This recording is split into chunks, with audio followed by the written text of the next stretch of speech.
call din si Ate Joanne, nandiyan yung mga anak niya, kasama natin ngayong araw na 'to. Po, si Ate Denise, si Kuya JC, ayan si Vincent nag-join na din sa atin.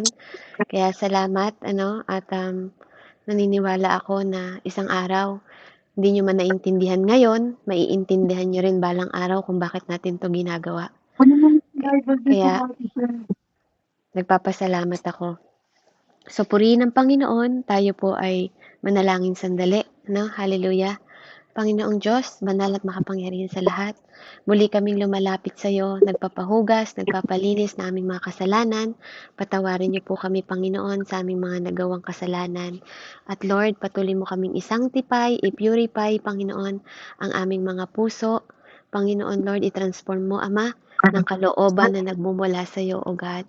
Lord, sa mga oras na to, patuloy ko pong inilalapit ang mga batang ito na patuloy kang maghari sa kanilang buhay, Ama. Ipaunawa mo sa kanila yung mga salita ngayon na ihahayag natin kasama ka, Panginoon Lord, sa mensaheng ito na ikaw ang makita, ikaw po ang maitaas, ikaw maluwalhati, Panginoon. Patuloy mong parangalan ng iyong anak na si Jesucristo sa pamamagitan ng buhay ng iyong mga lingkod, Ama. At patuloy kang papurihan at pasalamatan, O God. Lord, sa iyo ko po ipinagkakatiwala at pinagpasalamatan ng katagumpayan ng gawaing ito. Kaya purihin ka, dakilain ka at walhatiin sa pinakamataas na pagsamba sa pangalan ni Jesus, sa ngalan ng Diyos Ama, Anak at Espiritu Santo. Amen. Naka-unmute yung yung sa Bicol. So, sino yung magbabasa sa Ephesians 1:22 hanggang 23? Nandun sa chat box din kung gusto niyong basahin. Nasa chat box na rin yung Tagalog.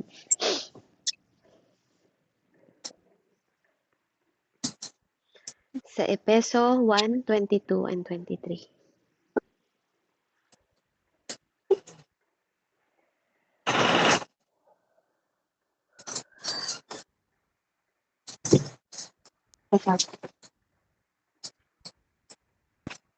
Ano na ba kayo? Ito na lang, Raymond, ito na lang. Ito po. Ayun, sige na. Sige. Malik pala. Sige na, basahin mo na.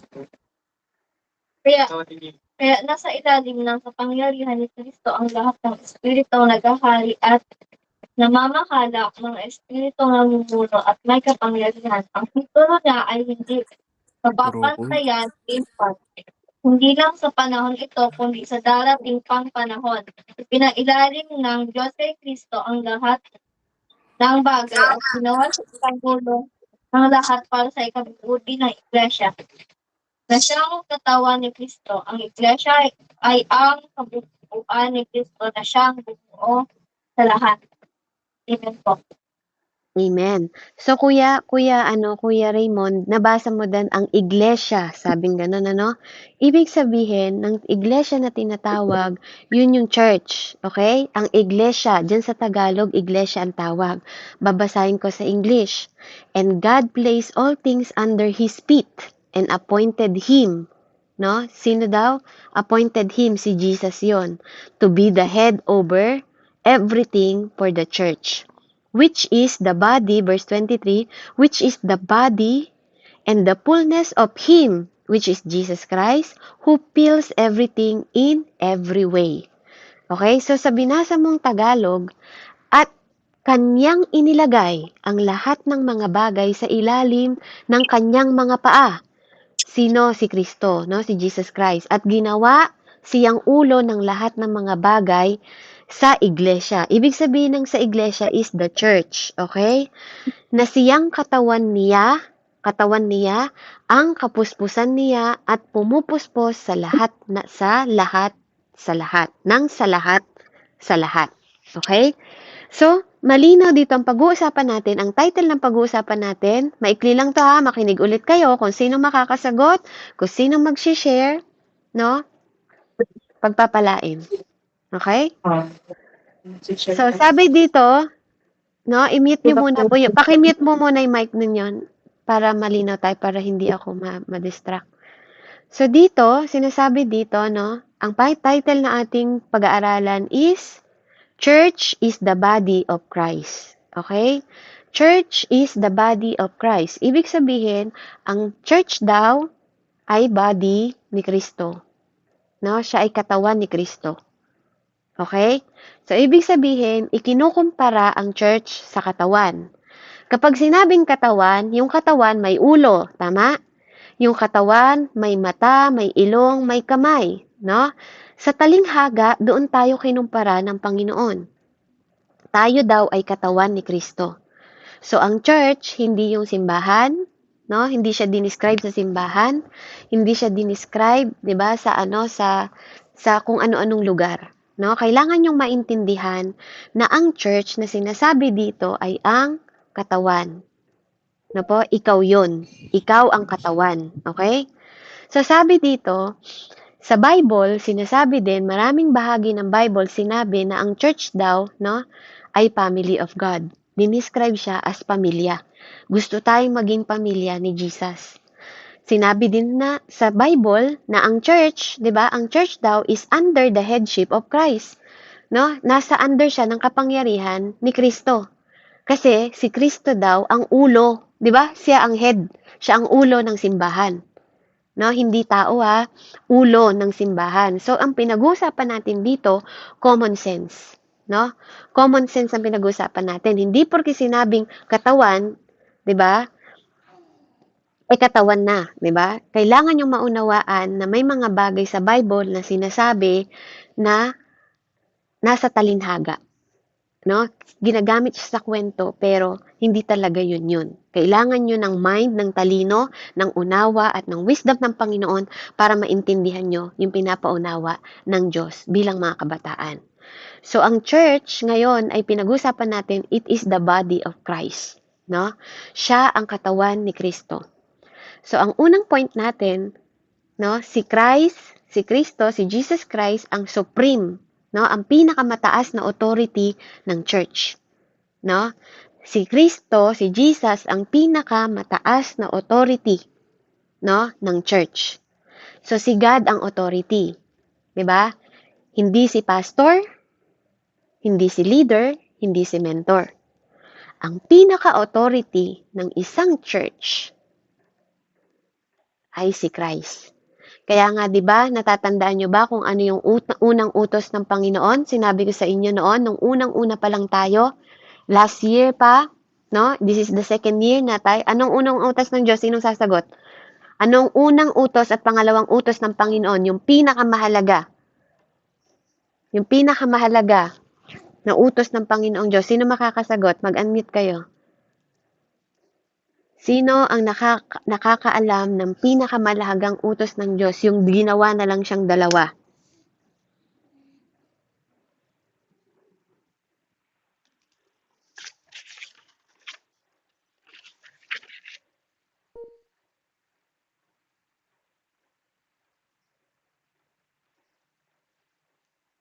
Nawala. Nawala sila. Ako po. Sige, Denise. Ikaw, ano ang pinakamahalagang utos, Denise? Ayan po. Huwag kang magkaroon ng ibang Diyos bukod sa akin. Pangalawa, huwag kang gagawa ng anumang inukit sa Diyosan. I think po. Tama yung una mong utos. 'Di ba? Merong pinagbukod si Lord na dalawang utos. Ito ang pinakamahalagang utos, sabi ni God. Ano yung una at pangalawa? Meron, Ate Denise, tama yung sinabi mo, mahalin. Yan yung nasa 10 commandment yung sinasabi mo. Meron sinabi si Jesus na 2 greatest commandment. Mag-unmute kayo. Ako po. Sino to? Kuya JC? Kuya JC, ikaw ba? Opo. Sige, anak. Ano yung greatest commandment? Love your neighbor as you love yourself. That's the second one, anak. Ano yung first? Love your neighbor as yourself. Ano yung first? Yung pinakauna. Love your? Sino, anak? Love your? JC, come on. Kasasabi ko lang, sino ang Kristo? Sino ang head ng Christ? Sino ang head ng church? Sino, anak? Love God more than anything. Yes, love your God, si Jesus. Okay, si God, no? Love God, 'di ba? Love your God. Sa Sa English, you have to love your God. Love me with all your strength, with all your with all your soul, with all your mind, 'di ba? Mahalin mo ang Diyos ng buong lakas, 'di ba? Buong mind mo, 'di ba? 'Yun. Tapos mahalin mo ang kapwa mo. 'Yun yung pinakamalagang utos. Sa Bicol, 'di ba, alam niyo 'yan? Alam niyo 'yan, 'di ba? 'Yan yung una nating ano dati pa, 'di ba, na pinaano ko sa inyo. So, alam kong alam niyo 'yan. So, 'yun yung unang utos, no? Kaya ang authority ng church, 'di ba? Ang pinakamataas na authority, na supreme na authority ng church ay si Christ, si Jesus. Okay? Kaya dapat natin siyang inuuna, no? Siya ang mauuna lahat. No, kaya yung mga authority sa church, 'di ba, yung mga pastors, sila ginagamit din sila para tayo magabayan. Yung mga leader, no, ginagamit din sila para magabayan kayo, maturuan. Kaya nandiyan sila Tita Jane ninyo, kaya lagi tayong nagtitipon araw-araw, 'di ba, para tayo matuto. Because we are the body of the Christ, magtutulong-tulong tayo. Ang head natin si Jesus Christ. So si Jesus Christ ang nagtuturo sa atin ng mga salita na to, hindi to sa sarili lang natin na kaalaman. Amen? So, balik tayo, no? Sa pamute po ulit sa, sa Bicol, yung inyong mic. So, pangalawa, no? Dahil si Jesus ang ating authority, no? Siya yung supreme authority natin, pinaka-head. Lahat ng bagay na ginagawa natin, kailangan natin sinasubmit kay Christ. Kahit kayo, lahat ng ginagawa ninyo, no, dahil tayo ay body of the Christ, kailangan tinataas natin lagi sa Panginoon. Pagdidesisyon natin, 'di ba? Mga bagay na gagawin natin bukas, ipinagkakatiwala natin, 'di ba? Mga bagay na ginagawa natin sa bawat oras, 'di ba? Katulad yung pag mag-exam kayo sa school, magpe-pray kayo, hindi lang nagre-review. Dapat, Lord, hayaan mo maalala ko yung mga aralin namin, 'di ba? Kasi kailangan natin si Jesus Christ araw-araw. Kailangan tayong nananalangin araw-araw. Kasi kapag hindi mo na kinakausap yung girlfriend mo araw-araw, 'di ba nagtatampo siya sa'yo? 'Di ba? Kaya yung Diyos din, ganun din siya. Nagtatampo din siya sa atin kapag di natin siya kinakausap araw-araw. Kasi yun ang relasyon. 'Di ba? Ang relasyon, 'di ba, kailangan kinakausap mo. Kung mahal mo siya, kinakausap mo siya. 'Di ba? Kaya number 2, the church is the body of Christ. Ang church daw, no, ang church, kasi ikaw ang church, no? Si Kuya Raymond ang church, yung katawan niya ang church. No? Ikaw ay church. Si Rex ang church, 'di ba? Kasi 'di ba pinag-aralan natin dati, ang Espiritu Santo ay nasa loob ng katawan ninyo, 'di ba? Natatandaan niyo ba 'yon? Natatandaan niyo ba that your body is the temple of the Holy Spirit? 'Di ba? Kayo yung bahay ng Espiritu Santo. So kayo yung church. Ngayon, sabi niya dito, the church is the body of Christ. So kung si Christ ang ating pinaka-authority, tayo na binigyan niya ng tinirahan niya, no, tayong mga tao na tinira niya dito sa mundo, yung Espiritu Santo na naninirahan sa inyo, kayo yung katawan. So tayo yung gagawa kung bakit tayo nagpapayag ng salita ng Diyos, 'di ba? Kung bakit naghahanap tayo ng mga bata pa na tatanggap sa Panginoong Hesus, 'di ba? Ang gagawa nun tayo dito sa mundo. Kasi tayo yung katawan ng Diyos. Tayo yung kikilos, tayo yung gagalaw, tayo yung magsasalita. Kaya nakikita niyo yung mga nanay ninyo, si Ate Jane, nakikita niyo humahayo. Kasi tayo yung nilagay ng Panginoon dito sa mundong ito. Kaya namin kayo tinuturuan ng mga kabataan kasi kayo din gagamitin ng Diyos sa mga murang edad ninyo sa henerasyon ninyo. No? Kaya kailangan maging mabuti kayo sa loob pa lang ng tahanan, dapat nakikita yung kabutihan ninyo sa mga magulang ninyo. Kasi kung mabuti lang kayo sa labas, 'di ba? Mga plastic tayo pag ganun. 'Di ba? Mga hindi tayo totoo sa harap ng Diyos. Kung mas mabuti pa tayo sa kaibigan natin, tas sa mga magulang natin, mga bastos tayo. 'Di ba? Kung katawan ka ni Kristo, dapat ang ugali mo katulad ng ugali ni Kristo. Tama? Kung ikaw, 'di ba, ay natatakot sa Panginoon at meron kang fear of God, ikaw ay matalinong bata, matalinong tao ka kung meron kang takot sa Diyos. 'Di ba? Kaya dapat yung paggalang, 'di ba? Hindi lang tayo nagiging katawan ni Kristo, dapat pati ugaling Kristo meron tayo. Amen? Dapat pati pag-uugali, tinataglay natin. Amen? So, number 3, the church continue the work of Christ. Kaya nga sinabi ko sa inyo na kung tayo ay body of the Christ, kung ikaw ang kamay at paa ng Diyos, ikaw ang bibig ng Diyos, di ba? Tayo ang magko-continue ng mga bagay na ginagawa ng Panginoon noong siya ay nabubuhay pa. Kaya nga sabi niya sa verse niya dito sa verse, di ba? Ginawa siyang ulo sa lahat ng mga bagay sa iglesia. Siya ang pinaka-head. Tapos 23 na siyang katawan niya. 'Di ba? Tayo yung katawan. 'Di ba? Ang ulo natin si Jesus, 'di ba? Imagine niyo yung katawan na, 'di ba? Yung ulo, si Jesus 'yon. Tayo yung mga kamay, tayo yung mga paa, tayo yung lalakad, tayo yung magpapakilala kay Christ sa mundong ito. Kaya tayo tinatawag na katawan ni Kristo. Tayo ang magpapahayag. Amen? Kaya natin to ginagawa. Kaya namin kayo tinuturuan ng salita ng Diyos kasi darating ang panahon kayo naman na magtuturo sa mga kabataan o sa mga kaibigan ninyo. Pag nakikita, paano kayo magtuturo? Sa pamamagitan ng ipapakita ninyo yung mga ugali ninyong mabuti. Katulad si Ate Dinis kanina, nakita niya may nandadaya. 'Di ba? Para marilip sila, sinasabi nila honor sila pero dinadaya nila score nila.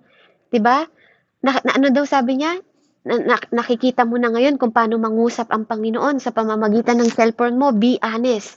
Be honest. That is the word. 'Di ba? Kasi ang gusto ng Lord, maging tapat tayo. 'Di ba? Kaya ikaw, nakikita mo, magpakatotoo ka. Sinasabi ng Diyos, magpakatotoo ka, huwag kang plastic. No, pati pag-uugali natin sa loob ng tahanan, magpakatotoo tayo. Hindi yung mabuti lang tayo sa kapwa natin. Tapos mga bastos tayo sa magulang natin. Hindi totoo yun. Hindi ganun ang ugali ng Diyos. Ang God natin is God of truth. He is the truth God, 'di ba? Siya ang sabi niya, ako ang Diyos ng katotohanan, buhay, 'di ba? Sabi niya, hindi siya Diyos ng kasinungalingan. Kaya nga hindi tayo dapat nagsisinungaling dahil ang ama ng kasinungalingan ay ang demonyo. 'Di ba? Kaya tayo ang church, tayo ang nagko-continue ng work ni Christ dahil patay na si Jesus, nagpunta na siya sa langit, 'di ba? Babalik ulit siya, no? Babalikan niya tayong lahat. No, hindi ko sinasabing patay as in patay kasi yung buhay ang Diyos natin. Nakikita niya tayo. Ang ibig ko lang sabihin, wala na siya dito sa mundo. Tayo na yung ginagamit niya na maging mata niya, na maging bibig niya. Kaya nga last week, 'di ba, pinag-usapan natin. Sino nakakatanda? Ano yung pinag-aralan natin last week kung totoong nakinig kayo? Ano yung pinag-aralan natin last week? Tungkol saan? Tungkol saan? Tungkol po sa magulang. Na Tungkol sa? Huwag tayong sumagot po sa Oo magulang. nga. Ano yung Like ginagamit sa mo? magulang po. Ano yung ginagamit mo? Di ba? Yun yung pinag-usapan natin, ang sa pagsasalita. Magulang po. Anak Denise, sa pagsasalita, di ba? Ang ginagamit natin. Yes. We talk about the mouth, di ba? Pinag-usapan natin yung mga bibig na nagsasalita ng hindi maganda. Natatandaan nyo? Bibig din ang ginagamit, di ba? Natatandaan mo, Rex, di ba? Di ba? Yun yung sinasabi natin last week. Nagpagdadasal. Sa bibig din nalalaman kung tayo ay natututong ng mabubuting salita. Sa bibig din nalalaman na tayo ay anak ng Diyos. Kasi kung ikaw ay palamura, di ba? Kung ikaw ay bastos sa magulang mo, kung ikaw ay palasagot sa magulang mo, nakikita sa bibig mo. At ang bibig din na yan, ang ginagamit mo. Bilang katawan ni Kristo, yung bibig na yan ginagamit magpuri at manira ng tao. Anong pipiliin mo? Di ba? Nasa iyo yun. Dahil ikaw ang katawan, nasa iyo ang isip ng Diyos. Mamili ka. Masama o mabuti, ikaw ang katawan ng Diyos. Ikaw na yung nag-work dito sa mundong ito. Pipiliin mo ba yung masamang gawain o yung mabuting gawain? Diba? Dahil ikaw na yung katawan. Diba? Pinupuspos ka ng Panginoon. Tinuturuan ka niya. Yung isip mo, binabago ng Panginoon. Kaya napakahalaga na tayo ay representative ng Diyos dito sa mundong ito. Kung anong kilos ninyo, yung katawan na yan, anong mga sinusuot ninyo. Diba? Kung ikaw ay babae, magsuot ka ng pangbabae. Kung ikaw ay lalaki, kailangan mo bang magsuot ng pangbabaeng damit? Hindi pwedeng maging bakla ang lalaki. Ang katawan ni Kristo, pag ginawa kang lalaki, lalaki ka. Hindi mo kailangang babuyin ang katawan na yan dahil hindi yan sa'yo. Pinapahiram lang yan ng Diyos. Kaya ang lalaki hindi pwedeng maging bakla. Mapaparusahan tayo ng Panginoon kapag ganyan ang gagawin natin. 'Di ba? Kung nakakakilala naman kayo ng mga bakla, ipaunawa niyo sa kanila. 'Di ba? Na walang nilikha ang Diyos na bakla. Sa Genesis, binasa natin, 'di ba? From the beginning, God created man and woman. 'Di ba? God created man and woman. Dalawang klase lang. Kaya yung mga bakla, no, ang nasa isip nila, nasa mindset nila, feeling nila babae sila. Feeling lang nila yon. But we are not walking by feelings. Hindi tayo naglalakad para sa feelings. Lumalakad tayo sa Diyos dahil sa pananampalataya. Kung ikaw ay nananampalataya bilang katawan ni Kristo, nananampalataya ka din na ikaw ay ginawang lalaki at ginawang babae, hindi nagkamali ang Diyos. Hindi kahit kailan magkakamali ang Panginoon sa paglikha sa atin bilang tao. Kung ikaw ay lalaki, lalaki ka. Kung ikaw ay babae, babae ka. Kaya kayo, sa murang edad ninyo, pag nararamdaman ninyo na feeling mo babae ka, i-rebuke mo yan, hindi ka babae. Okay? Lalaki ka. So, tama na ang katawan ni Kristo magsuot ng panglalaki dahil lalaki ka. Nagigets nyo? 'Di ba? Ngayon pa lang, mga anak, binabasag ko sa pangalan ni Jesus. Anuman ang piling ninyo na hindi kalooban ng Panginoon, huwag ninyong lakaran. Dahil ang against sa salita ng Diyos ay kasalanan. Ang pagsisinungaling ay kasalanan. Ang pagpapanggap ay kasalanan. Ang pagnanakaw ay kasalanan. Ang pag-iinom ng alak ay kasalanan kasi yung katawan na yan ang ginagamit ninyo bilang representative ng Panginoon sa mundong ito. Ang paninigarilyo kasalanan. Kaya sa murang edad ninyo ngayon, dapat makita ninyo at maunawaan ninyo na yung mga katawan na yan ay katawan ni Kristo, hindi nyo katawan. Pinahiram lang yan sa inyo. Kaya ingatan ninyo, even ang buhay. 'Di ba? Hindi pwedeng maging buhay ang katawan na yan. Hindi pwedeng gumalaw ang katawan na yan kung walang buhay na pinahiram ang Panginoon sa inyo sa bawat umaga na paggising ninyo. Dahil gagamitin ang katawan na yan para magpahayag. Gagamitin ang bibig ng katawan ni Kristo para magpahayag. At yung bibig na yan, nasa'yo, Rex. Nasa'yo, Raymond. Nasa'yo, Denise. Nasa'yo, 'di ba? Shin. 'Di ba? Nasa'yo, Vincent. Nasa'yo, Kuya JC. 'Di ba? Nasa magulang ninyo. Yung bibig na yan. Yan ang gagamitin ng Panginoon dahil part yan ng bahagi ng katawan. Kaya ito yung pinag-aaralan natin ngayon. Gusto kong ipaunawa sa inyo, last week pinag-aaralan natin bibig. Ngayon pinag-aaralan natin yung katawan ni Kristo dahil bahagi tayo ng church. Bahagi tayo ng church. 'Di ba? Noong unang panahon, nung ito pinahayag, itong Epeso, walang church sa mundo. No? Templo ang tawag nila. Pero dahil nasa New Testament na tayo, kaya nga pinalitan ni Jesus Christ yung mga pagpapahayag noon dahil mali ang pangunawa nila sa tinatawag na templo. Kaya sa pamamagitan ni Jesus Christ, ang katawan natin, ang ginawa niyang templo, gusto niyang mapuspos. Sabi niya dito, na siyang katawan niya. Ang iglesia, ang church, ang siyang katawan niya, ikaw at ako yon, ang kapuspusan. Ang kapuspusan niya, ibig sabihin, ang kabanalan ng Panginoon. 'Di ba? Yung fullness ng Panginoon. Ang gusto niyang ma-filled sa'yo, ang gusto niyang maibigay sa'yo at sa akin, sa kahit anong kaparaanan ng buhay. Kaya nga, anuman ang ginagawa natin, sabi niya, magpasalamat tayo sa Diyos. Anuman ang ginagawa mo, kahit umiinom ka ng tubig, 'di ba? Gawin mo para sa kaluwalhatian ng Panginoon. 'Di ba? Gawin mo lahat ng bagay para sa kaluwalhatian niya. Yun ang tinuturo sa atin. Dahil bakit? Tayo ay katawan ni Kristo. Amen? So, sa application, give your utmost loyalty to Christ. Ibigay natin ng buong katapatan. No, buong katapatan, hindi kalahati lang. Ang paglilingkod sa Diyos, binibigay natin yung buong katapatan ng paglilingkod natin kay Jesus. Yun ang application natin. Kailangan maging matapat tayo. Dahil ang Diyos tapat. Kahit anong mangyari, tapat siya. Amen? Pag sinabi niya, sinabi niya. Yung mga salita niya, pag sinabi niyang iingatan ka niya, hindi ka niya pababayaan, iingatan ka niya, at hindi ka niya pababayaan.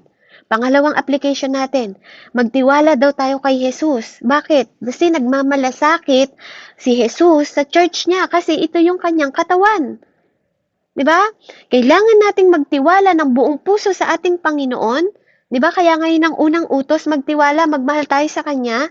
Di ba? Kasi nagmamalasakit siya sa katawan. Ikaw ba, yung katawan mo, hindi mo minamalasakitan? Di ba? Pag sinabi ko ba sa'yo na tumalon ka sa gusali, tumalon ka sa building, tatalon ka? Di ba? Hindi ka tatalon. Bakit? Kasi iniingatan mo yung katawan na yan. Iniingatan mo yung buhay na binigay sa'yo ng Panginoon. Kaya ganun din ang Diyos. Di ba? Ganun din ang Diyos. Kung iyan katawan mo ay katawan ni Kristo, iingatan ka din niya. Di ba? Kung yang katawan mo ay katawan ni Kristo at yan ang church, yan ang templo, yan ang body of the Christ, iingatan ka niya sa kapahamakan. Di ba? So wala tayong dahilan para matakot dahil alam natin na kung si God ang pinili nating maging God and Savior natin, wala tayong dapat katakutan. Amen? Dahil nagmamalasakit si Jesus. Jesus care for us. Okay? Ano man ang maganap sa atin, God knows. He is in control. Nagmamalasakit siya sa'yo at nagmamalasakit siya sa nanay mo, nagmamalasakit siya sa lahat ng tao. Tapat siya. Okay? Third na application natin, i-continue natin, ipagpatuloy natin, 'di ba? Yung pagre-reflect, yung pagpapakita natin ng karakter at gawain ng Panginoon sa mundong ito. 'Di ba? Yun yung application na dapat ilagay natin sa ating sarili. Kasi kung tinuturuan tayo ng church na i-continue ang work of Christ, so ang application natin, dapat i-continue din natin na maging reflection tayo ng karakter ni Jesus Christ sa mundong ito. 'Di ba? Na tayo na yung living witness. Tayo yung living Bible. Tayo yung naglalakad sa mundong ito na nagtuturo sa mga tao, sa mga kapatid natin, sa mga kabataan, 'di ba, kung paano mamuhay sa pamamagitan ni Kristo. Kailangan nakikita na sa buhay natin. Tayo yung magkukontinue ng sinimulan ng Panginoon. 'Di ba? Nang lahat ng bagay na sinimulan niya, tayo yung magpapatuloy. Naintindihan niyo, Rex? 'Di ba? Naintindihan niyo? 'Di ba? Tayo yung magpapatuloy ng lahat ng ginawa ng Diyos noon. Tayo ang body of the Christ. Amen? So, purihin ng Panginoon. I hope and I pray na meron kayong napulot sa tinuro ko ngayong araw na to. Hindi ko kayo kailangan preachan ng mahaba o napakalalim na salita. No? Ang gusto ko maunawaan ninyo ng paunti-unti na pahalagahan ninyo ang katawan ninyo, alagaan ninyo ang katawan ninyo, mahalin ninyo ang katawan ninyo na parang katawan ni Kristo dahil kayo ay body of the Christ. We are the church. 'Di ba? Tayo ang church. Tayo yung binabago ng Diyos. Yung puso natin yung binabago ng Panginoon. Yung mindset natin yung binabago ng Diyos na hindi tayo maging makamundo. 'Di ba? Kundi mag-isip tayo ng mga bagay na nakakaluwalhati at nakakapuri sa mata ng Diyos. Kasi tayo ang tirahan ng Panginoon na naglalakad dito sa mundong ito. We are the walking Bible. Kaya yung mga salita sa Bible, dapat nagmamanifest yun, nagre-reflect sa buhay natin. Nakikita sa ugali mo, Rex, nakikita sa ugali mo, Raymond, nakikita sa ugali mo, Ate Denise, ang karakter ni Jesus, even kay Tita Nika, even kay Tita Jane, even kay Vincent, kay Tita Christy, even kay Tita Beb, even kay Tatay Jeff. Dapat makikita na tayo ay nagre-represent at nagre-reflect ang karakter ni Jesus, hindi lang body.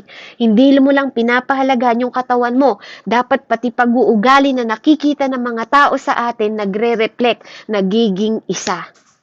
Okay? Hindi pwedeng maayos ang katawan, tas ang pag-uugali, ang bastos. 'Di ba? Hindi, ang ganda-ganda magsuot ng damit, tapos masama pala yung ugali. Hindi ganun si Jesus. Okay? Kaya kailangan nagre-reflect yon, no? Ang ayos-ayos ng suot mo, adik ka pala, 'di ba? Hindi ganon ang representation ng Panginoon sa mundong ito. Na po, kaya purihin ng Panginoon, to God be the glory. Gusto kong marinig kung ano yung mga natutunan nyo sa mensahe natin ngayon para alam ko na may binabaon kayo sa bawat pag-aaral natin ng salita ng Diyos sa mura ninyong edad. Kasi you are youth, hindi na kayo bata ngayon. Alam nyo na yung ginagawa ninyo, nasa tamang isip na kayo. 'Di ba? Hinahayaan na kayong pumasok sa school, hindi na kayo nakasuot ng lampin, hindi na kayo nakasuot ng diaper. Kaya dapat naiintindihan ninyo yung mga salita ng Diyos. 'Di ba? Nasa edad na kayo, kaya hindi exempted kayong mga bata na hindi magkasala sa harapan ng Diyos kung inaakala ninyo dahil bata pa kayo. Hindi rin exempted ang mga edad ninyo para hindi tayo mamatay anytime. May kamatayan, mga anak. Hindi mo alam. Hindi natin alam kung kailan. Kaya nga ngayon tinuturuan tayo ng Panginoon, you never know. Pahalagahan ninyo yung buhay ninyo. Kasi pinahiram lang yan ng Panginoon at babawiin din yan ng Diyos. Amen? Hindi sa inyo ang buhay na yan. Kahit naglalakad lang dyan ito yung nakaitim, yung katabi ni Rex, kahit naglalakad ka lang sa kalsada, hindi mo alam kung mabangga ka. Hindi mo alam yon. Naglalakad ka, oo, nakatitig ka sa cellphone mo. Hindi mo alam kung ang aksidente kailan. Diba? Kaya matuto tayong pahalagahan ng buhay natin. Matuto kayo kasi hindi ninyo alam kung kailan tayo babawiin. Hindi nyo alam kung kailan babawiin ang buhay ni nanay. Hindi nyo alam kung kailan babawiin ang buhay ng tatay ninyo. Mahalin nyo sila. Hindi yung pag nasa kabaong na sila, saka kayo iiyak-iyak. Diba? Na mahal ko ang nanay ko. Bakit na nabubuhay siya, hindi mo siya sinunod? Bakit nung nabubuhay siya, hindi mo siya pinakinggan? Bakit nung nabubuhay siya, hindi mo siya tinulungan? Alam mo, hirap na siya. Diba? Bakit hindi niyo sila inuunawa? Nasa tahanan ang unang karakter. Kaya nga sinuturuan ko kayo na kapag sa loob ng tahanan ninyo, hindi kayo mabuti, tapos sa labas mabuti kayo, plastic kayo. Dalawa ang mukha ninyo. Diba? Kaya wag ganon. Wag tayong mabuhay ng kaplastikan. Hindi tayo tinuturuan ng Diyos na mabuhay ng kaipokritohan o kahangalan. Katulad sinabi ni Ate Teres, niloloko lang natin sarili natin. Kung sa bahay natin, salbahe tayo, tapos sa labas, mabuti tayo. Hindi nyo niloloko ibang tao, niloloko ninyo yung sarili ninyo. Niloloko ninyo yung body, yung katawan ni Kristo. At nakikita niya kayo. Nasasaksiyan niya yung ginagawa ninyo. Kahit na nakatago kayo sa loob ng kwarto ninyo, ano man ang ginagawa ninyo. Yang katawan din na yan, di ba? Kailangan nire-respeto nyo kapag ikaw ay lalaki. Di ba? Yung mga ginagawang kabastusan, makinig kayo mga kabataan. Yung mga napapanood ninyong mga kabastusan, huwag ninyong ginagawa dahil meron tayong CCTV sa langit. May nakakakita sa atin. Sa murang edad ninyo, yung mga napapanood ninyo ng mga kabastusan, hindi nyo dapat ginagaya. Hindi nyo dapat tinutularan sa murang edad ninyo dahil ang katawan na yan hindi sa inyo. Tandaan ninyo yan. Irespeto ninyo yung mga katawan ninyo. Hindi porke 16 years old ka na, kailangan mo nang bastusin yung katawan mo at gawin mo yung mga bagay na hindi mo dapat ginagawa. Naintindihan ninyo? Mga kabataan na kayo. Mga bata kayo, yung mga pagpanonood ng bastos, yung mga mata ninyo na nagbabasa ng mga bastos na basahin. Nire-rebuke ko yan in the name of Jesus. Kasalanan yan. Kaya kayo nakakaisip, kaya maraming tao ang nag-a-addict at nangre-rape. Kapag nakikita nyo mga bastos, mag-isip kayong mabuti kung tama ba o masama ang ginagawa. Amen? Iwasan natin yung mga kabastusan na mapanoorin. Pag alam nyong bastos yan, huwag nyong ituloy.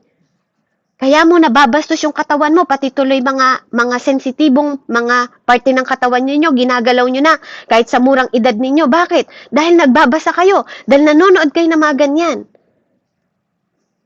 Diba? That is from the evil. Sa demonyo galing yung mga gawa na yan.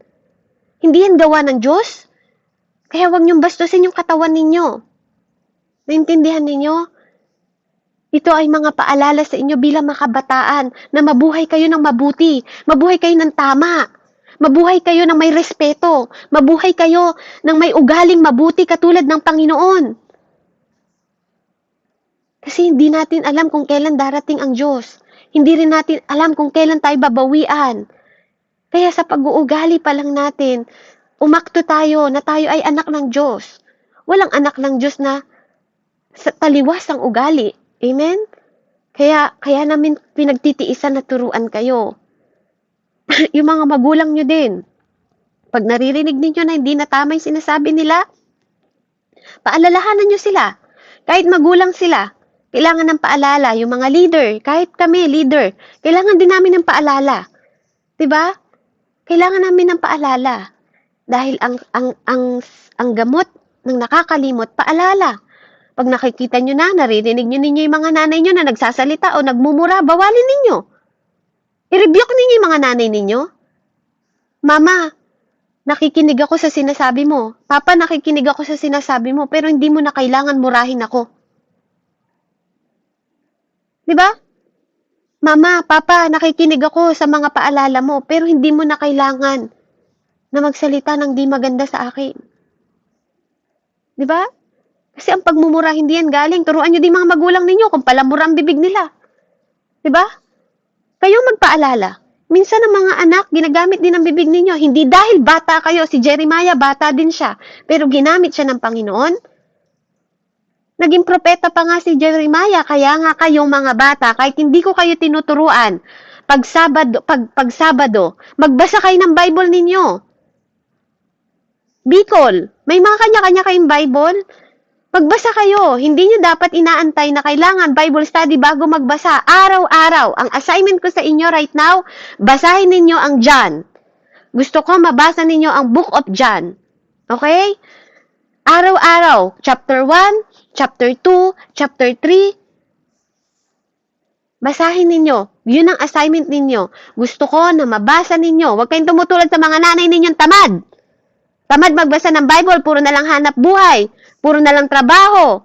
'Di ba? Huwag tayong tumutulad sa kanila. Turuan nyo din yung mga nanay at tatay ninyo na magbasa. Paalalahanan nyo din sila. Kung meron kayong mga magulang na hindi man lang nagbubuklat ng Bible, 'di ba? Kunwari, tanungin mo sila, Papa, Tatay, Papa Jeff, anong ibig ba sabihin nito? 'Di ba? Para mag-aral din kayo ng Bible. 'Di ba? Mama, ano ba ibig sabihin nito? 'Di ba? Hikayatin nyo yung mga magulang ninyo. Kahit nagkukunwari ka lang na hindi mo maintindihan. Para lang makasama mo siyang mag-devotion.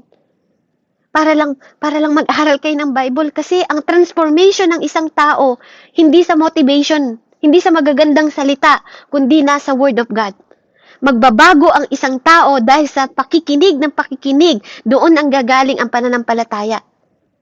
Hindi sa magagandang salita. Hindi sa motivation. Hindi sa encouragement nang gagaling ang pagbabago ng tao. Natutuwa ako sa pasasalamat ni Denise, glory to God. Sa pasasalamat ni Ate Cristita. 'Di ba? Kasi from the Spirit, alam niyo 'yun, ang pinagpapasalamat niya kasi nagiging nababago na siya. 'Di ba? Nakikita niya na maging be honest, naririnig niya 'yung salita ng Diyos. Hindi na siya nagpapasalamat ng mga normal na pasasalamat. Nagtatransform yung spirit. Dapat ganun minsan yung pasasalamat sa Lord kasi nababago na yung patient ko. 'Di ba? Na dati wala akong patient, ngayon nababago na. 'Di ba? Kasi yun yung ginagawa ng espiritu, baguhin tayo. 'Di ba? Hindi na lang yung parang normal na pasasalamat. 'Di ba? 'Di ba dapat nagpapasalamat naman tayo na natatransform na tayo, mag 2 years na, 'di ba? Ito na, isang taon at kalahati na tayo nag-aaral ng Bible. Ano na ba yung nababago sa inyo? Wala bang nababago? 'Di ba? Yung way niyo ng pagdadasal, kailangan ayusin ninyo. Kuya Raymond, 'di ba? Vincent, hindi ba kayo marunong makipag-usap sa Panginoon na kahit puso niyo lang ang nagsasalita? Hanggang ganun lang ba talaga ang kayang habang panalangin? Try. Mga anak, subukan ninyong kausapin ng Diyos. Subukan ninyong pag-aralan na yung puso ninyo. Kausapin niyo yung Panginoon. Matuto kayong lumapit sa murang edad ninyo dahil alam ninyo na hindi tayo nandito kung wala ang Diyos. Diba pag nag-a-anniversary, nakikita ninyo, mga may pinag-aralan. Yung mga nanay ninyo, bakit kami nagtsatsaga na pag naturuan kayo? Kasi kahit matanda ka na, bata ka, kailangan mo ng Diyos. Kailangan yung matutong mag-approach sa panalangin sa pamamagitan ng Panginoon. Kailangan yung matutong magpuri sa pamamagitan ng awit. Yung hindi kayo napipilitan. Yung nagkakaroon kayo ng totoong pagmamahal sa Diyos. Yung pag sinabing may Bible study, sige tara, mag-aya pa tayo ng kaibigan, tara! Yung excited kayo. Dapat ganun yung nangyayari sa inyo. Dapat natututo kayo. Hindi yung magdadasal kayo, meron pa kayong copy. Hanggang ngayon ba naman may copy pa rin kayo? Hindi ba kayo natuto? Hindi ba kayo nagdadasal kaya hindi nyo alam kausapin yung Diyos? O alam nyo lang kausapin yung Diyos pag may nangyaring masama sa atin? Pag may nangyayaring bagyo? Pag pumuputok ang bulkan? Pag may sakit yung mga tatay at nanay natin, ganun lang ba tayo magdadasal? Ganun lang ba natin kakausapin yung Panginoong Diyos? Kasi may nangyari ng masama.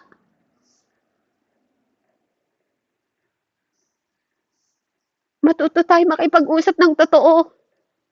Hindi kailangan ng Diyos ng maraming salita, pero kailangan niya ng laman ng puso mo. Kailangan niya ng totoong salita. Kayong mga kabataan, kailangan ng salita ng Diyos. Kahit galing lang sa bibig ninyo, yung totoong pakiramdam ninyo, hindi yung sinusulat ninyo, hindi yung memorya ninyo, yung totoong laman ng puso ninyo.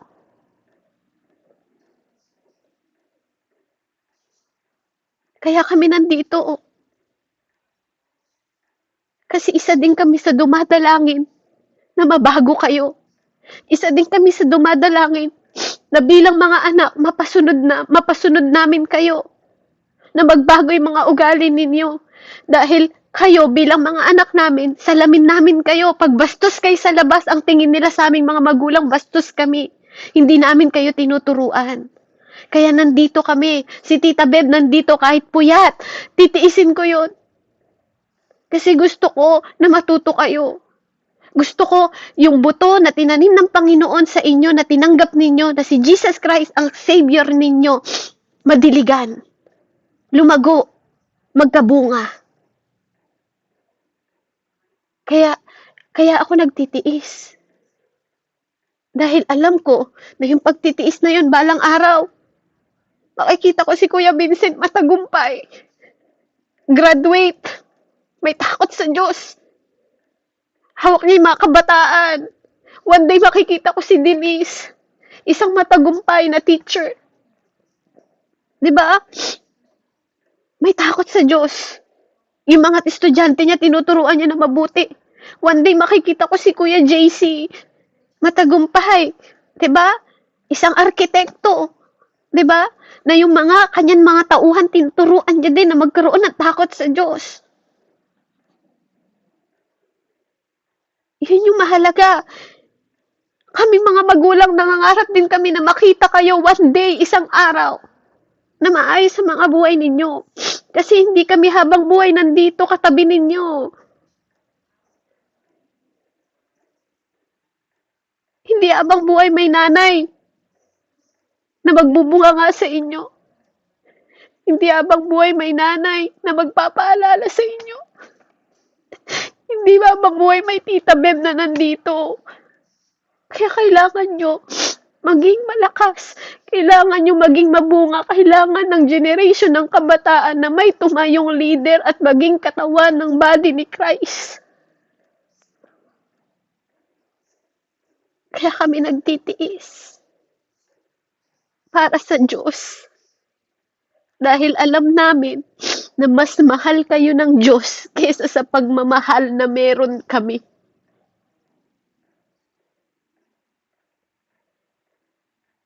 Kaya purihin ang Panginoon. Let's pray, Heavenly Father. Salamat, Panginoon. Salamat sa presensya mo ngayong oras na to. Salamat sa mga bata na to, Panginoon, na patuloy mong tinutuwid, tinuturuan at tinutulungan, Ama. Ama, sinabi mo nga sa salita mo na lumapit kami na parang bata sa'yo. Na ano man ang sabihin namin, Panginoon, Lord God, Lord, yung buong puso namin na nilalapit sa'yo. Turuan mo ang mga bata nito na maging katawan mo, Panginoon, na lumakad din sila ayon sa iyong kalooban. Turuan mo sila na mabuhay ng may katapatan. Turuan mo sila na magkaroon ng mindset, Panginoon, ng pagtitiwala sa iyo habang sila, Panginoon, ay nasa murang edad. Turuan mo silang magmahal ng pagmamahal na meron ka. Turuan mo sila na magmalasakit sa ibang tao katulad ng pagmamalasakit, Panginoon, nang meron ka nung ikaw ay nabubuhay, Panginoon, hanggang ngayon, Ama, na nandyan ka na sa kanang trono ng iyong Ama sa langit. Na ikaw ay nabubuhay sa bawat katawan na to, Panginoon, na lumalakad sa mundong ito. Lord, bilang mga asin at at ilaw, Panginoon Lord. Salamat, Ama, na ginagawa mo kami, Panginoong instrumento, Lord God, na maipahayag at mapakilala ka sa mundong ito. Kasangkaparin mo rin ang lahat ng mga kabataang ito, Panginoon, sa kanilang mga kaibigan, sa mga tao sa paligid nila, upang maging representative mo at refleksyon ng iyong pag-uugali. Salamat po sa pagtuturo mo, Panginoon. Salamat, Ama, na ikaw ang supreme authority ng church. Salamat na you are the body of Christ, Panginoon. Salamat na kami ang pinagkatiwalaan mo mag-continue ng work mo sa mundong ito. Sa pangalan ni Jesus, pagpalain mong bawat isa. In Jesus' name, amen and amen. Ayan. Glory to God. So, kamusta po kayo? Anong natutunan? Ate Denise? Napaiyak niya tuloy ako. Amen po. Ayan. May na-realize po ako dun sa sinabi po ni Mama Beth. Kasi, dati po, bago akong pumasok sa Jeremiah, wala po yung lola ko. Pinagsisihan ko po yung nagawa ko. Parang namimiss ko po yung boses niya. Like, ganun po. Tapos, nung pumasok po ako dito, mga November po yata yun. So, tapos na po yung birthday ko sa spiritual. Tapos, ang natutunan ko po sa araw na ito is, wait lang po. Nasulat ko po kasi nakakalimutan ko po eh. Maniwala tayo sa Panginoon dahil kahit nagsisimba ka man, or hindi ka na, kaso hindi ka naniniwala sa Panginoon, edi wala rin. 'Di ba? At maging tapat ka po sa Panginoon kasi madalas akong nakakakita ng be honest to yourself. Kasi ibig sabihin maging tapat ka sa sarili mo. Kung hindi ka kasi tapat sa sarili mo, hindi ka na rin tapat sa Panginoon. Why? Bakit ko sinabi 'yon? Bakit ko sinabi 'yon? Kasi tayo yung body of Christ. Kung hindi ka tapat sa sarili mo, hindi ka na rin magiging tapat sa Panginoon. Sabi nga po, 'di ba? I think sa Bible po 'to, kung hiram lang ang ating buhay. Hiram lang natin ang buhay natin. Kahit anong oras or araw man or taon ay pwede niyang kunin ang ating buhay dahil hiram lang ito. So, one time, bago mga 2022, may napanaginipan ako. Pinaakyat ako ng Panginoon sa langit. Alam na po ni Mama Beb. Madaming taong masasaya doon. Ang pinaka tumatak sa isip ko is yung nakita ko yung madaming tao sa baba na gustong umakyat sa hagdanan pataas. Yun yung pinakaputing hagdanan. May sumalubong po sa akin na malaking tao na sobrang puti niya, sobrang puti ng mukha niya, sobrang puti rin po ng damit niya. At ang dami, nung pumasok na kami sa malaking gate na sobrang puti din, nakita ko yung mga tao na sobrang puputi ng mga suot. At yun, nakita ko sa malaking libro na nandun nakasulat ang pangalan ko. Pero wala po akong apelido doon. Ang nakasulat lang po is Denise Sophia. Yun lang po ang nakita ko. Tapos, umiiyak. Tinanong ko ang Panginoon, bakit ako po nandito? Sabi, patay ka na anak. Ang sinabing dahilan? Na bangungot. Bangungot daw po. Tapos umiiyak na ako dahil parang hindi ko patanggap. Pero maya-maya nagising na po ako. One time, nakausap ko po yung pinaka-pinupuntahan po namin dito. Parang nanay po namin. Dahil siya po yung pinakamatagal na naniniwala or nagsasamba sa Panginoon. mga 84 yata po yun. Ang in-explain niya po, yun yun daw po yung mga tao sa baba, yun daw po yung mga tao. Parang ngayon lang, parang ano po, yung hindi niya naliligtas dahil wala silang, parang hindi sila naniniwala sa Panginoon. Ayun lang po. Amen po. Amen. So, totoo yan, Ate Denise, ano, kasi darating ang panahon, di ba? Kahit 1 minute na lang ng buhay mo, hindi mo pwedeng hingin sa Diyos kapag oras na natin. At hindi mo alam. Kaya nga, marami, sabi niya, ang darating sa takdang panahon, maraming hihingi ng tawad sa Diyos. Maraming sasaklolo, pero hindi na sila makakarating sa langit. Di ba? Kasi sasabihin ng Lord, hindi kita kilala. Amen. Kaya purihin ng Panginoon sa buhay mo, anak, na talagang nakikita ko yung paglago mo, nakikita ko yung pagiging masunurin mo, no? The way na pag nagsasalita ako sa'yo, even di tayo lagi nag-uusap, no? Pag kinakausap kita, natutuwa ako sa'yo. Kaya magpatuloy ka sa paglago mo bilang kabataan. At si mama mo, paalalahanan mo lagi si mami mo, ha? Kaya glory to God sa buhay mo. Sige, Kuya JC, ano yung natutunan mo, anak, sa pinag-usapan natin kanina? O may tanong ka ba? Pwede rin may mga tanong kayo para masagot din natin. Kuya JC, may natutunan ka ba sa lesson about church is the body of Christ? Yes po. Yung natutunan ko po ay ang pagpapahalaga at pagmamahal tungkol sa salita ng Diyos na dapat ay tumimo sa ating puso at isipan. Dahil tayo rin ang dahilan kung bakit naghirap at nagdusa ang ating Panginoon dahil sa pagtubos niya ng ating mga kasalanan. Amen po. Amen, Kuya. Salamat po, no? Ayan. So, may tanong ako sa iyo, Kuya JC. Kay JC, may tanong si Tita. Paano mo mapapakita sa mundong ito ang character ni God? Paano mo mapapakita sa mundong ito ang ugali ni God? Kuya JC.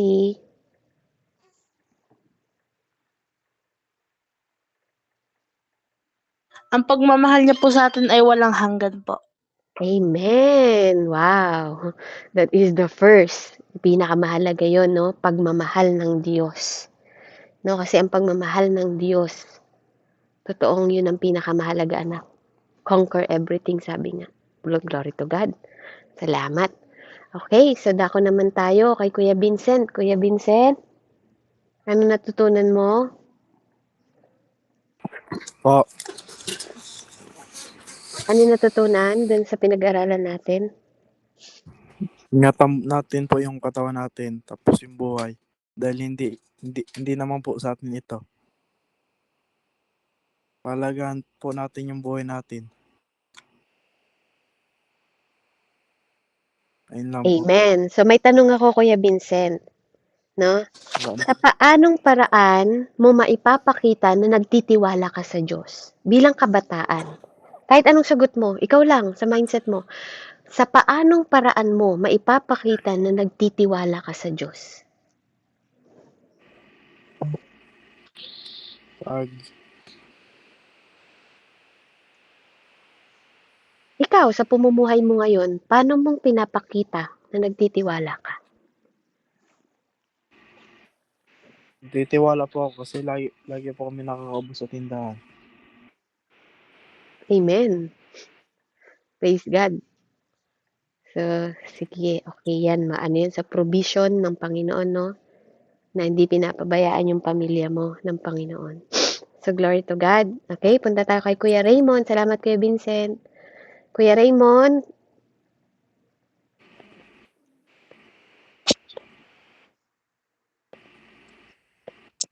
Bawal tayo dapat nakita ito kung saan tayo dapat namumuhay sa araw-araw kasi po, ang tunay na may saysay na buhay ay sumusunod sa utos ng Diyos. Kasi hiram ang buhay natin sa Diyos. Kaya pwede gawin na lang natin ang gusto natin. Gawin natin ang gusto ng Diyos. Oh, amen. Oh, sige, Kuya Raymond, may tanong din si Tita Beb. Paano mo ibibigay sa Panginoon ang katapatan? Paano mo maibibigay? Maging mabuti po at mag-share po sa ibang tao ng salita ng Diyos. Amen po. Amen. Praise God. Okay, Ate Shin. Si Ate Shin, gusto ko marinig si Ate Shin. Ate Shin, ano natutunan mo? Lapit ka dito, Ben. Dito ka. Oh, dali na. Dito ka. Upo ka na para ito. Nasa dito ka. Sige na. Hoy, Ate Jane, ihanda mo yung pagkain nila ha. Kahit sa paninda mo na lang din, no? Bilis na siya.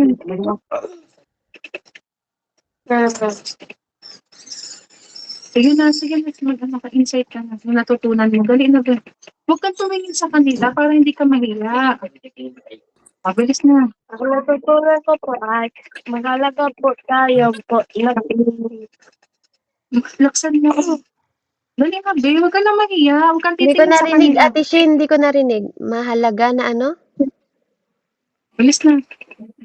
Mahalaga po tayo po naglilingkod sa Diyos kasi kaya po tayo nabuhay para maglingkod sa Diyos. Mabuhay po tayo sa may takot sa Diyos. Maging tapat po, may nakakakita man po o wala. Maging tapat po tayo at pahalagahan po natin yung buhay na mula sa Diyos po. Amen po. Amen. Ate Shin, may tanong ako. Sino ang ulo ng church? Si Jesus po. Tama. Amen. Praise God. So, yan. Salamat. Ang ganda ng ano, no? Ang ganda na natutunan ni Ate Shin, no? Kahit ano, sinulat niya, mabuti yan, Ate Shin. Praise God. Glory to God. Napakalinaw. Next naman, si Kuya Rex. Ay, sino yan? Si ano yun, no? Si ano to, ah? Si Sendron to, ah. Wow. Okay, Sendron, ano yung natutunan mo? Tuwa Lapit ako. ka. Lapit ka para marinig ka. Para sa likod ka. Tayo ay body ni Kristo, dapat magpagamit tayo sa Diyos. Kahit walang nakakakita o kaya walang-wala, dapat maging tapat tayo at magmundo ko. Amen. Amen. May tanong ako, Kuya Sendron. Hoy, lapit ka muna dito. May tanong ako sa'yo. Simula nung nag-Bible study tayo last year, ano yung natutunan mo at patuloy mong nababago sa sarili mo? Yung kahit wala kang Bible study, yung naaalala mo. Palaging magdasal at magpasalamat. Amen. Praise God, Kuya Sendron. Puri ng Panginoon. Tama po ka, napakahalaga nun. Magdasal at magpasalamat sa Diyos. Tingnan mo, kahit pasaway yan si Kuya Sendron may natututunan din yan eh. Okay, si Kuya Rex. Kuya Rex?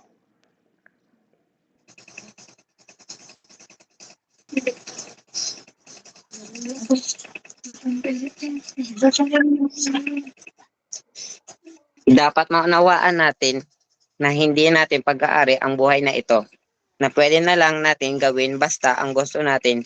Hindi ganoon dapat kung naniniwala tayo na ang katawan natin ay templo ng Diyos.